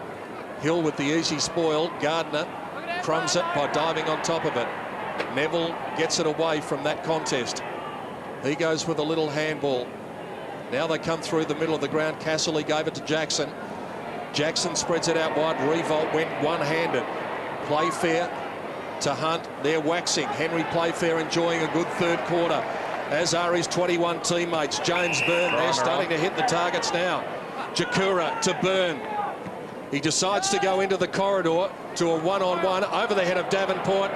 Hawkins, the shepherd. Cheap, the handball. Lonergan, the goal. 3 goals in the corner to Tom Lonergan. This is busting open. The Cats are heading for victory unless Coburg can do something, and do something very quickly. Again, it came from a poor contest at St Arthur forward from Rewald. He's really been worked over today by Lonergan and now Playfair. Ball turned over. They had so many numbers, the Geelong side, that they could pretty much pick and choose where they were going forward, and they probably missed Grimer, who'd found some space inside the forward 50. And he spoke about Hawkins. That's probably been the difference between the two sides. Coming out to Shepherd and doing the right thing, the team thing, and in this first part of the third quarter, that's what Geelong have done really well. 5 goals to 0 in the term to the Cats. Out to Gardner. Hunt. Gamble. Tim Callan was running past. Lonergan again. Sylvester left in his wake. A pinpoint pass. Well, they've had to make the change because Grime had really worked Sylvester over. They've actually moved him onto Lonergan and moved Moore across to Grimer from here again. And Moore's even come off for rest now. That's how hard Grimer works. Will it be 4 to Tom Lonergan in the quarter? 46 points the lead. There's a touch on the line. He likes it. Goal umpire likes it. Fairy tale third quarter for Tom Lonergan. If that were a cat on a shoulders, he'd be more happy. Fantastic play from Geelong. The execution and use of the footy again came from the stoppage in the middle of the ground. They've been a lot cleaner in that area than Coburg have, particularly this third quarter. I think they've won all the centre clearances in this term, and it's allowed them to push the ball forward and then find space. And Lonergan's been on the receiving end because a lot of the focus probably was on Hawkins, as we see now. Coburg are going with a loose man, Bowden, pushed back in defence. Dominating in the centre clearance area, as Jared said, especially in this term. Here's another one. Byrne to Thompson, who ducks around his man Carnell. And this time they make a rare error as Casserly goes back and takes the mark. They're swimming against the tide at the moment, though, Coburg. Over the head of Connors it goes. And he'll want to get onto his left side. Well done, Davenport. Kept out of Davenport. Connors just effected the kick in time, kept his composure. To Casserly again. From half-back, numbers out the other side. Patrick Bowden accumulating the numbers. McGuan just trying to provide some run and spark and energy Little kick to Cracker, who finally gets a couple of metres on Furman. And Andrew Cracker, who's done some inspirational things during this final series, well, he's going to have to do some from here on in if Coburg are to be any hope. He decides to go with a little chip pass, and that was a low percentage option because the man he was looking for was Gazzo, who's shorter than he is. Yeah, it looks like he's hurt himself a little bit. I don't know whether it's cramped there and he didn't want to have a shot at goal. Difficult spot to kick one with the wind blowing across from right to left. But that was the matchup they wanted. They've isolated him at the top of the square. They got the result they wanted, but it's only the first time they've gone down there for the quarter. West with the left-hand tap, danger area. Thompson again kept his composure, turned backwards. Cracker down on the ground, looked as though he's cramping. James Byrne, well, he's going to be pretty hard to beat for the medal the way things are going. Scott Thompson, and wouldn't that be remarkable with one of the 4 VFL listed players, Callan Hott, taken down by Carnell. Oakley Nichols hasn't seen much of it. Jakura tackles him and affects the pressure enough to get Playfair involved again across halfback. He goes to Sam Hunt. Sam Hunt's got men on in 50. This is just all too easy for the Cats at the moment. Hawkins into the pocket. Mark taken by Grimer. Handball to Gamble. And what can he do? No. Oh, holding the ball, he said. Oh. What else could he do there? I'm not sure that's correct, but reward for a good tackle, probably. Just one too many handballs. And Ryan Gamble had nothing he could do. There's that kick in again, Roscoe. Yeah, the Gamble failed. Here's Logan Hill. Sheldon had to fly. Couldn't get into it. Bedford. David Johnson. That's opening up for the Cats. Oh, chipping in. White. Away from West. Good work, Neville. Logan Hill again. Outside Horn. Stretching. Chased no one to kick it to. By Byrne.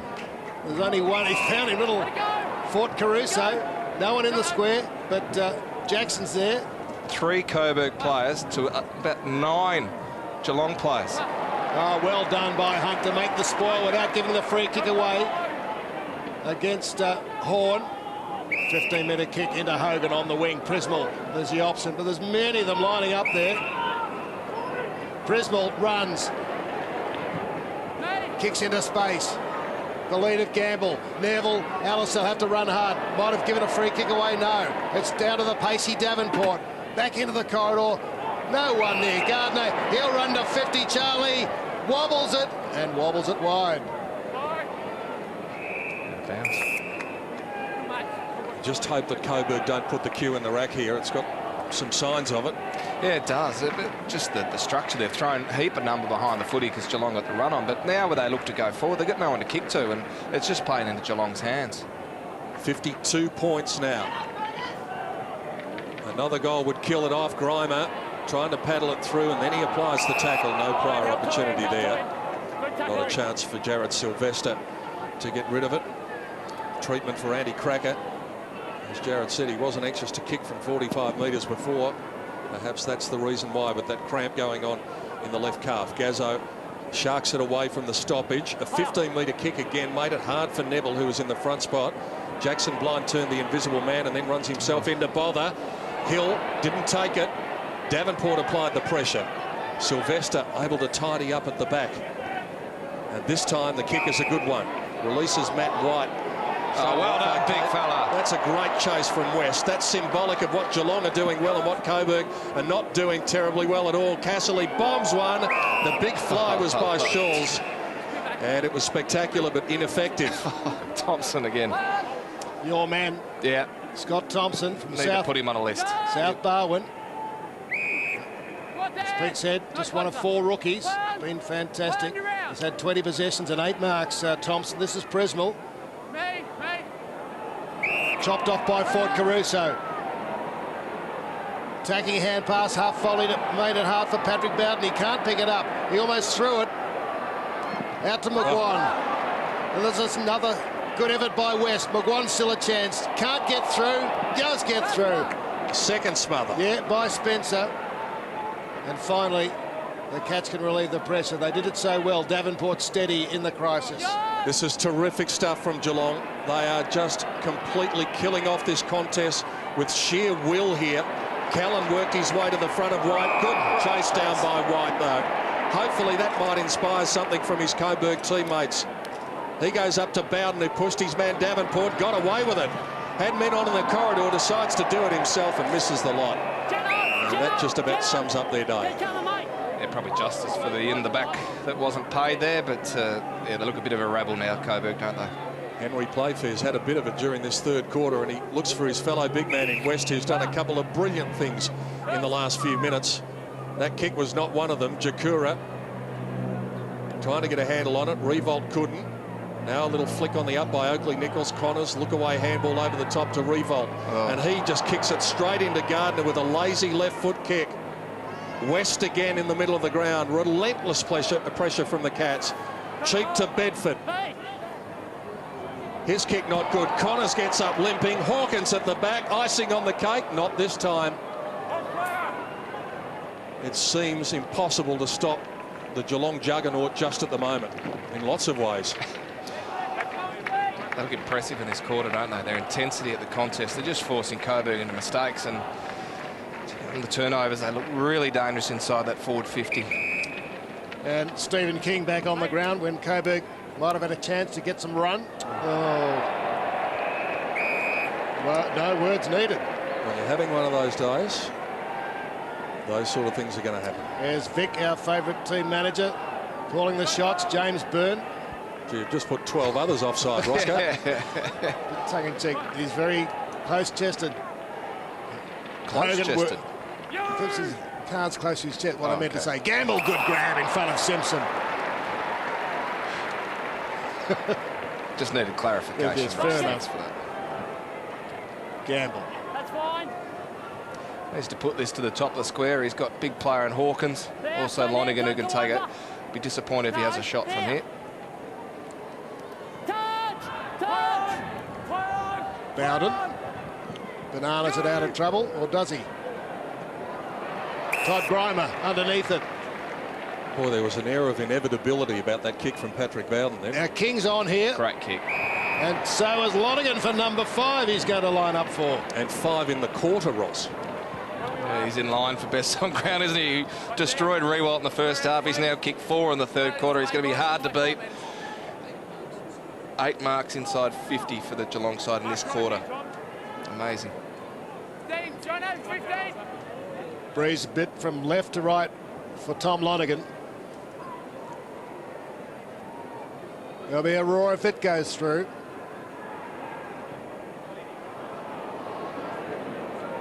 And there was a bit of a hush as he missed his first miss. Might have cost him. Oh, you're a hard man. Jared Malloy, who's got a fair bit of responsibility on his shoulders today, because basically he'll be awarding the medal, choosing the best player on the ground. It's a great contest at the moment between a few for Geelong. Stephen King to Jade Sheep, up and under ball, and look who's standing by himself. How's that happen? How does a guy lead out and get the footy and get the ball inside 50, and then when the turnover, still be by himself? Well, it's just completely turned to rubbish, unfortunately, for Coburg at the moment, which is sad because they've had such a great finish to the year. They've had a terrific year, but they are being blown out of the water here. Just inside the left-hand goal post here. Allow the wind to bring it back. This for 5 goals in the quarter. It's a fairy tale story for Tom Lonergan. What a day he's had. What a day the Cats have had. And unfortunately now, already at the 25-minute mark of the third quarter, it's a matter of estimating the winning margin. It is, and they've been awesome. We saw them in the last quarter last week against North Ballarat. They were amazing. Within 6 or 7 minutes, they'd scored 6 goals. And they just put the North Ballarat side out of the contest. It looks like they're doing it again now, but this time at the start of the third quarter, they are winning every aspect of the game, but in particular, their centre clearance is where they have destroyed Coburg in this term. King and Ronaldson. King beautifully down to Hogan. Cheap it is. Well, sweeps it wide. King involved again. Bedford, the rookie. Chips it high. Hawkins trying to get a hand on it. Still danger. And finally the Tigers through Patrick Bowden. Finds Jackson at half-back. Darren Boyd on the boundary. Yes, Roscoe, the predicament for Coburg just that little bit tougher with Matt White, one of their real tries, who's had an ankle injury for a couple of weeks, just coming off again for more treatment on that troublesome ankle. Coburg's lowest score of the year, 5 goals, 8 versus Williamstown in round 14.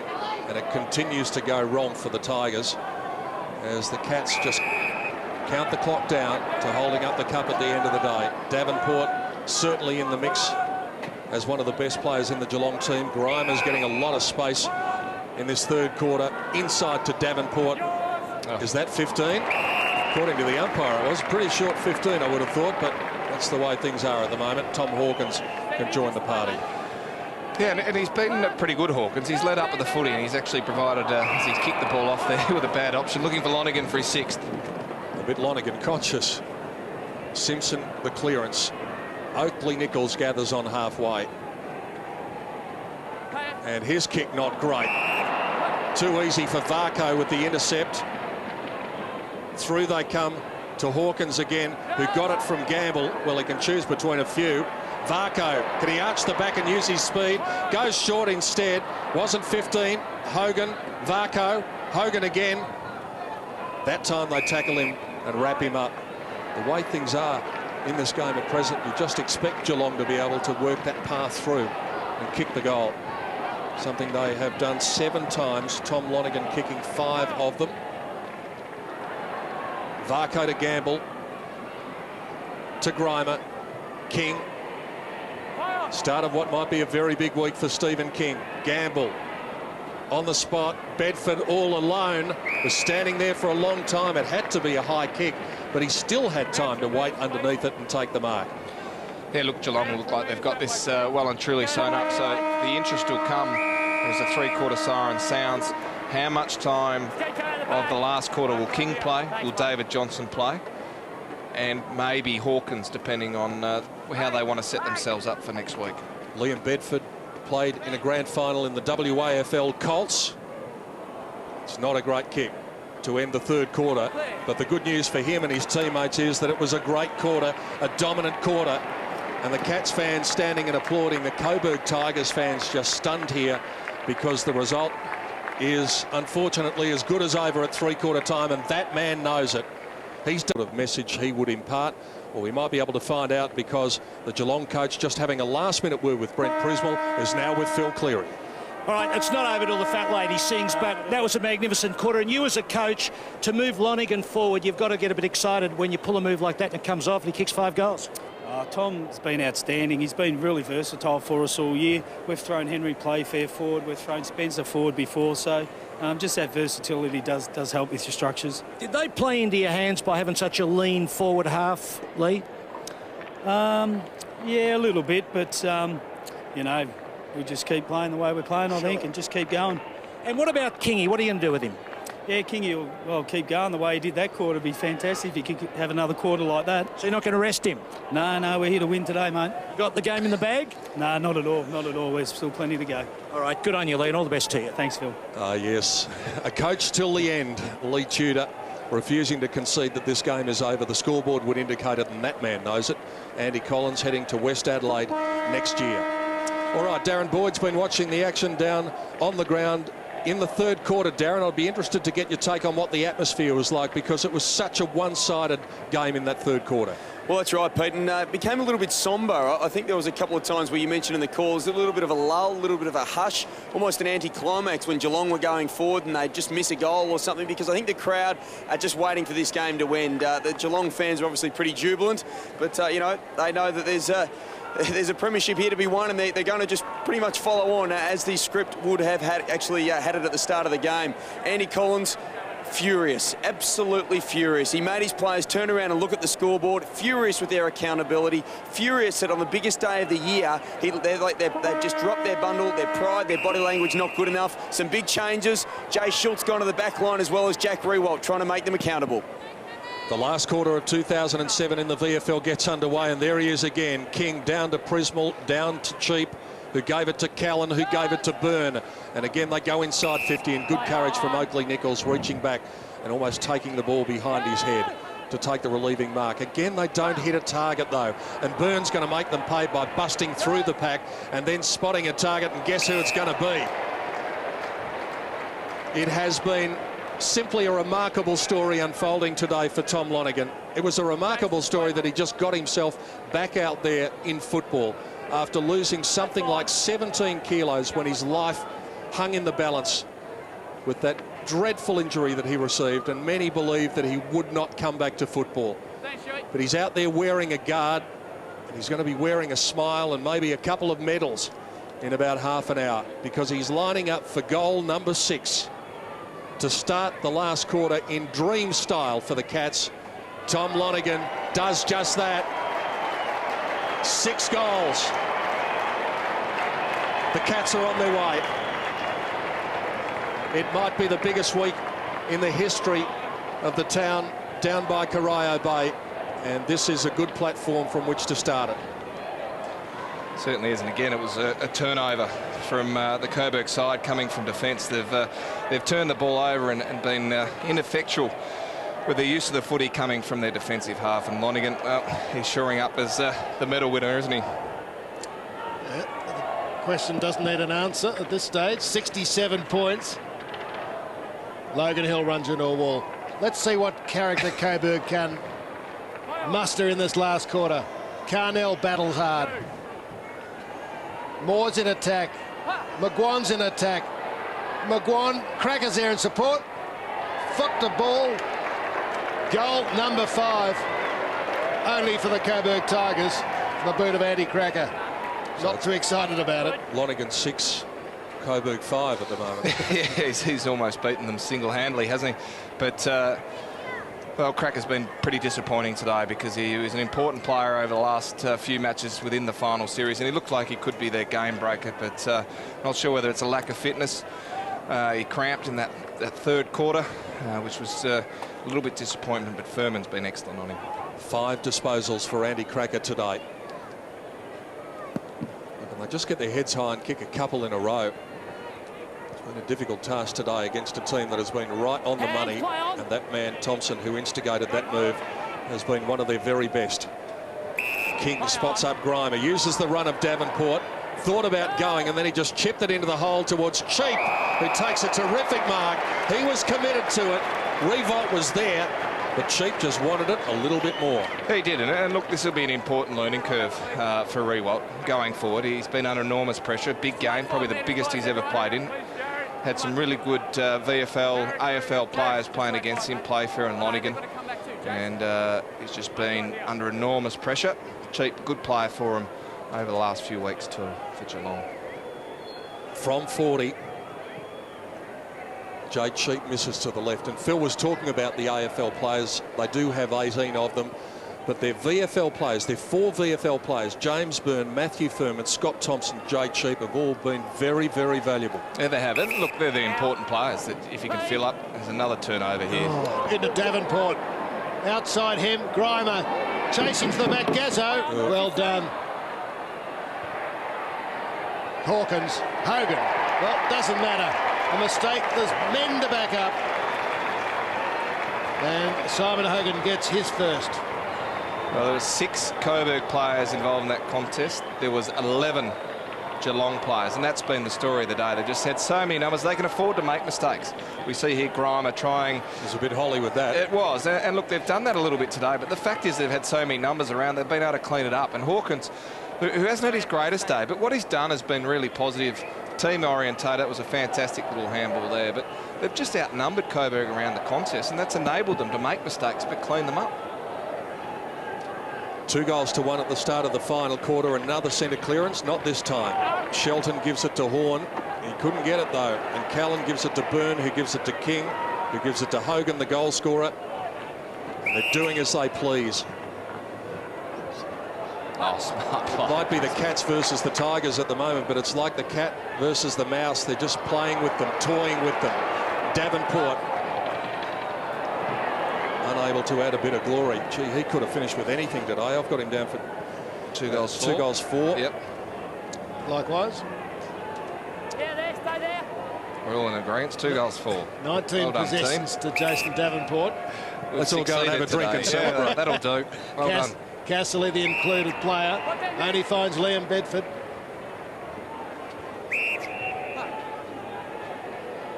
Sitting in the middle, Johnson. Hawkins. Here's Hawkins at the back, got hands to it. Varco roving, Jackson, no tackle yet. Ronaldson hacks it out of defence. Luckily to Bowden. Kelvin Moore. Now, Cracker's the only forward.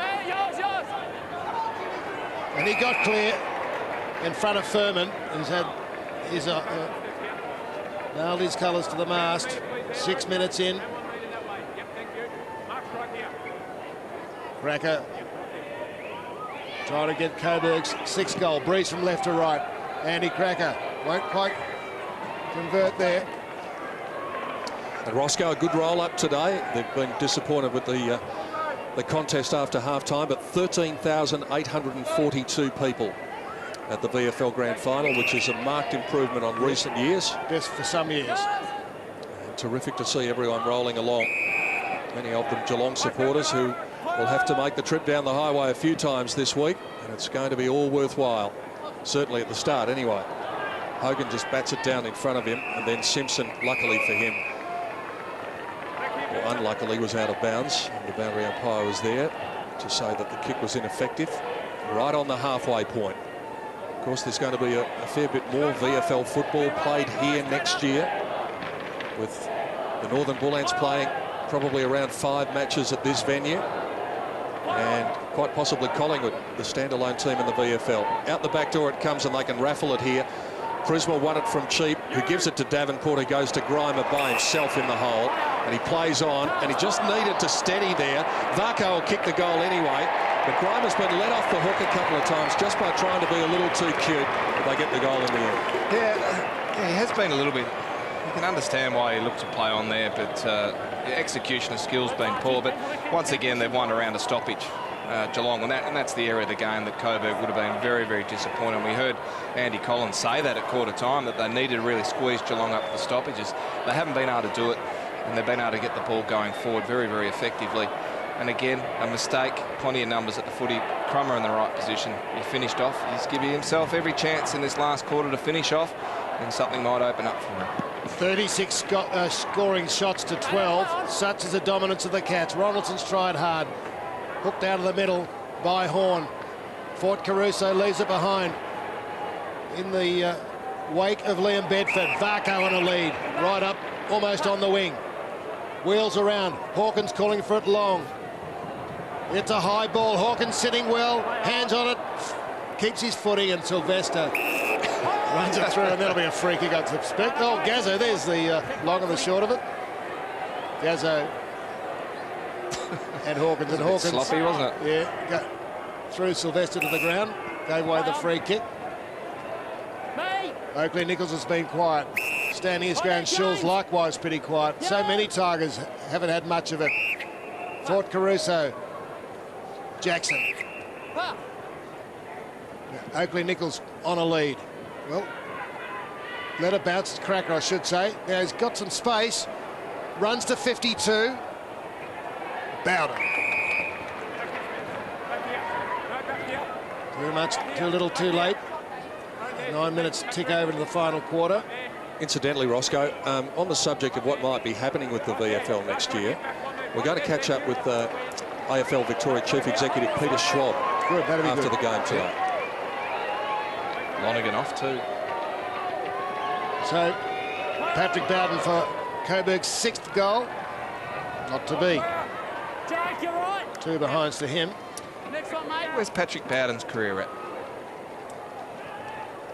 It's a good question. I was going to ask you the same question about Jared Oakley-Nichols, because you see a lot of... With that, because he's another player that was playing some really good footy and then copped that heavy knock in the jaw, and I think he's probably taken him a bit of time to recover. Finding some space now.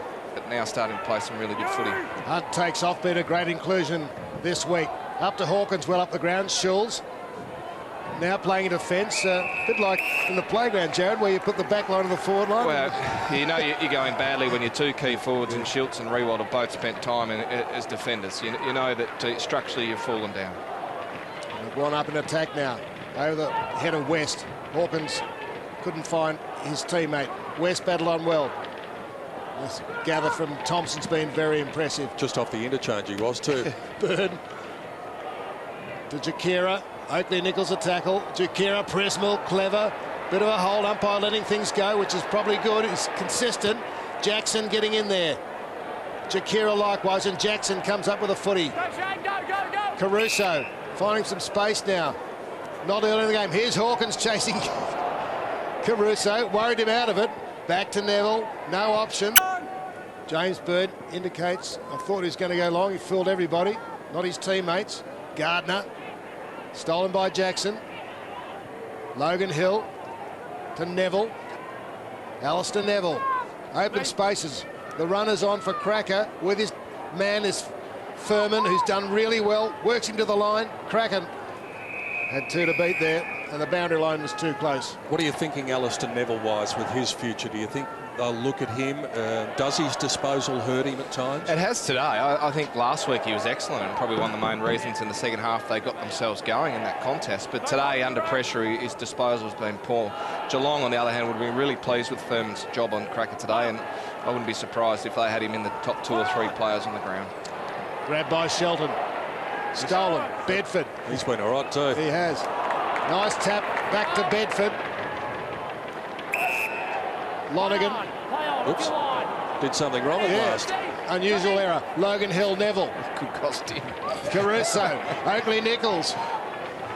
Can he bring it back enough? I think he has. He's got their 6th goal.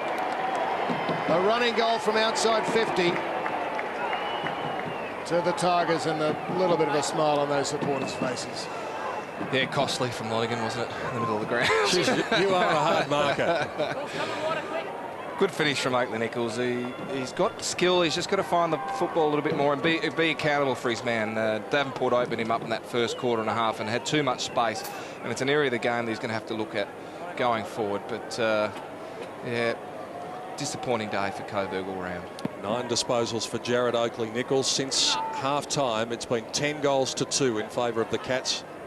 Blowing it open in the 3rd turn. That was a nice little throw. Umpire was on the spot. Daniel Connors has walked away with 1 prize today with the mark of the year. Probably finished 2nd in the mark of the year as well. No joy today, though, for the youngster. Byrne has tried his heart out, as he always does. The Liston Trophy winner. Jakura, Hogan, Cheap. It's a training drill through the middle of the ground. Cheap takes them on, goes for the bounce, kicks it into open spaces and says, Jason Davenport, run onto that. He held Connors and held him again. Now Hawkins turning around to the top of the goal square. They'll need to be careful here because Gamble, can he get the birthday present? At last! Ryan Gamble, on his 20th birthday, has another reason to celebrate. Yeah, good play from Geelong again, finding some space coming through the middle of the ground.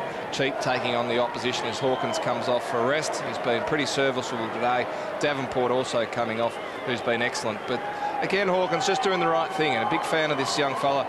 Not only because he's got a lot of talent, but he does the team things very, very well. Centred the ball to the top of the square. Gamble in the right position. Had 3 or 4 options to give it to, but managed to kick the goal for himself in what's been a reasonable game for Gamble. He was excellent for much of the year. He's smiling on the fence. Hawkins bounced by umpire Jennings. Charlie Gardner, no pressure. Second chance. Well, went over the head of Lonergan. Pushed off the ball by Oakley Nichols. He throws it to his boot. Bounce beat Horn, not Gazzo. He takes off. Bedford still chasing him. Caused the errant kick. Well done. Oh, Playfair will get 50. There's the explanation from the umpires.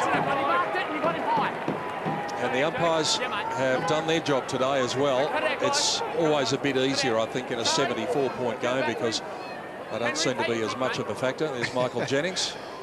But they have done well. They have, yeah. I think they've been excellent all through this final series. So they'll be pleased with their output today. Turn around and watch it. Wait. A remarkable transition in this final series. Jared Malloy all of a sudden in love with umpires over the past 4 weeks. Grimer.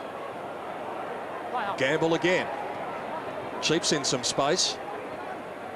On his left foot, gets good purchase on it, and he can join the party as well. Celebration time now as we tick into time on.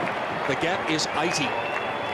They've been very, very impressive, Geelong, and really this second half's been enormous. from their side. That they've just really dominated the Coburg side, put them under so much pressure. It's great to see, even towards the end of this last quarter, their intensity at the contest and the way they've gone about it's been excellent. And I think that will flow through for the week for them, for the rest of the side.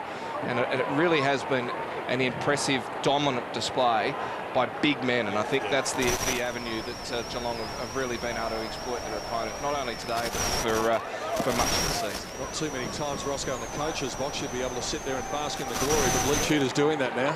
Sure is. Here's Coburg on a rebound. Kick from Sheldon. I was just thinking about it, if you're an AFL club with money and you've got these rules and you want to develop players, you might follow the Geelong lead, and that's what Collingwood are going to do. Thurman, Stephen King. I thought you were going to say if you've got money you'd buy a few of the Geelong players who can't get a game in the seniors, because that's what I'd be looking at if I was an opposition coach. I'd be saying, OK, what players have they got here that can't get a game in their senior side can we look at? There's one of them. Charlie Gardner. Into space goes James Byrne. Mate, he's not holding you. Good mark on 50. Good strong running from the captain still. Right on the 50.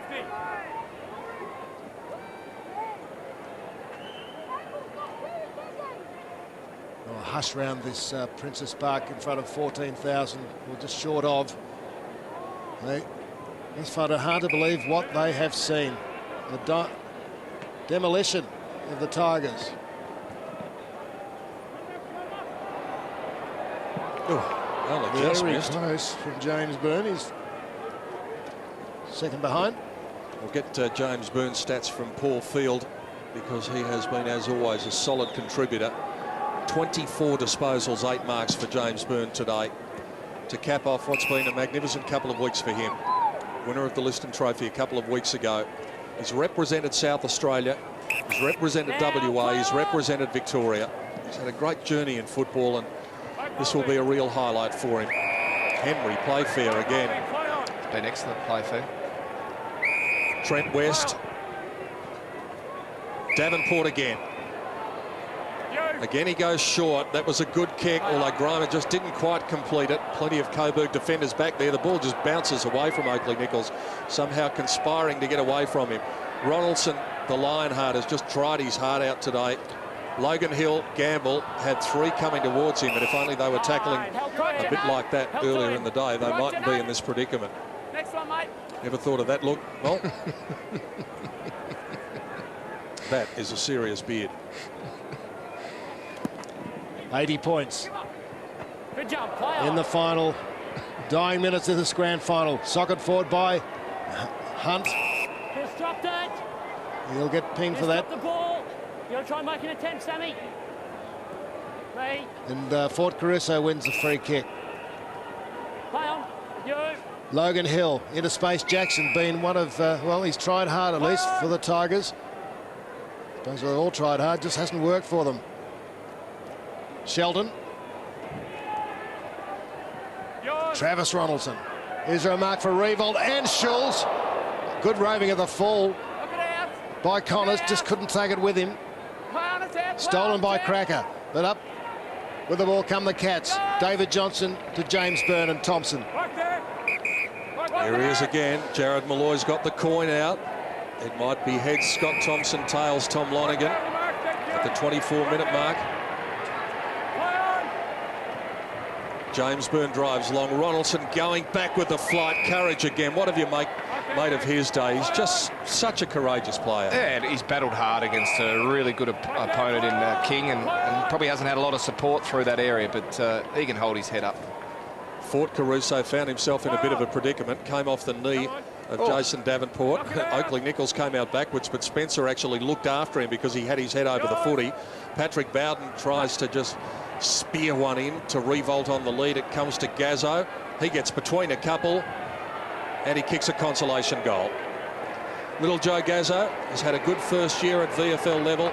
but you can tell by the look on his face that everything that's gone before today means nothing. It's going to be a very hollow feeling in the pit of the stomach for all involved with Coburg. Yeah, they'll be very disappointed. And look, he and Caruso last week were excellent and really did provide great crumbing down in that forward 50, but probably for much of this game they haven't really got inside their forward 50 with any impetus. They've had loose men, the Geelong side, and we've spoken about Thompson being able to come across as the third man coming across. He's had 28 possessions and 10 marks, Thompson, for the game, and really has been excellent across that half back line. Stephen King resting on the bench. What awaits him? Prismal brought to ground.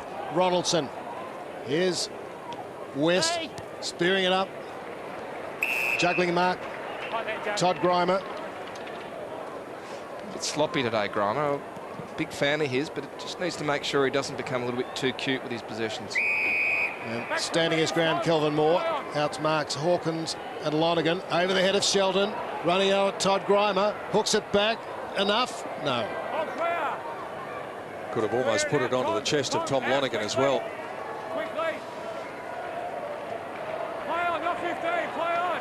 Jackson receives from Moore. Carnell is singing the song already. Wonder how many times we're going to hear that song this week. A few. This will be the first of them on a big day for the Cats as they unload forward and play fair. How many marks has he taken in defence? Decided to play on that time, but they're still able to work their way out of it. Thurman to Thompson, 10 marks from our statistician Paul Field for Henry Playfair. Thompson just continuing to run. Grimer, little flick backwards to Gamble. Prismal, it does look like training Thompson out there. Kick a goal here, he might win it. Well, can't kick one from 60 metres out. He's not Jared Malloy. There's a free kick against Tom Lonergan. Oh, might cost him. He's made a couple of mistakes, hasn't he, Lonergan? At least two today. Kelvin Moore will take it in the back pocket. Jared Oakley-Nichols. Siren can't come soon enough. Well, I guess for both fans, so the Cats can celebrate and Coburg get in their misery. Connors over the head of Schulz. He goes to ground, up quickly. Playfair works him out of it. Good effort. And Callan works in with Gamble. West, Gamble, got the arm free. Thurman, Callan, they're just toying. Oh, toying too much. Stolen. Fort Caruso, Al Neville, open goal. Hooks it a bit over the head of Revolt. Bouncing ball just wrong side of the post again for the Tigers as Lee Tudor looks on. He'll be coaching his first VFL premiership. About to make the triumphant walk as we reach the 28-minute mark almost of the final quarter. Thurman, one of those 4 VFL listed players who've done such a great job. Charlie Gardner, who started the day with a bad head clash and finished up wearing the scars of battle. That doesn't look too good, but it'll feel all right tonight. It's the first step in what might be the biggest week that Geelong has ever seen. The Cats humble the Tigers and win the 2007 VFL Premiership by 74 points.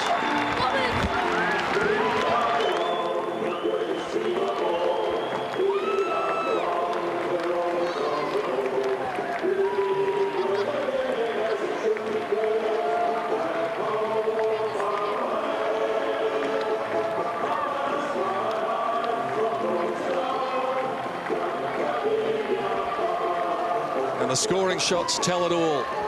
41-17.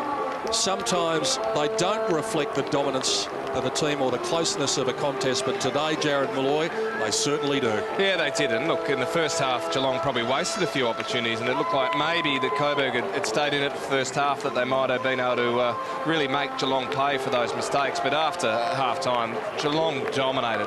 Enormous performance in the middle of the ground. The stoppages and the centre clearances in that third quarter really gave them the impetus going forward. They had plenty of space going through there, and Lonergan stood up and kicked 5 goals for the term in what was an amazing performance from him. He kept Riewoldt to 2 possessions to half-time. A really dangerous player for Coburg. Then 5 goals in that third quarter. 6 for the game was fantastic.